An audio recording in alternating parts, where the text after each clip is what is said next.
Montera Verde 2, ang bilis. O, nasa batch 4 na kami, nag-price increase na. So, dating 1.7, ngayon 2 million.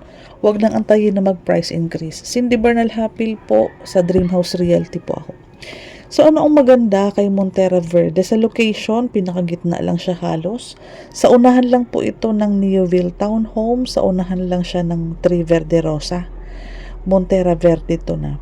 So, kung napuntahan mo na ang Westdale, sa unahan pa yun. So, kung gusto mo ng mas bungad-bungad, mas malapit po sa SM Tansa, malapit sa highway, pre-selling, at provision for 3 bedrooms, dalawa ang CR, may parking and may balcony. Ayan, mag-Montera Verde tayo. Again, pre-selling, kulang-kulang 10,000 lang po ang monthly nito. Kaya magaan po.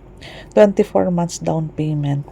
So, kung interesado ka, daily tripping and reservation po ako, Cindy Bernal Hapil. Ako po ay from Dream House Realty. Malapit lang po ang office namin dito sa Montera Verde 2.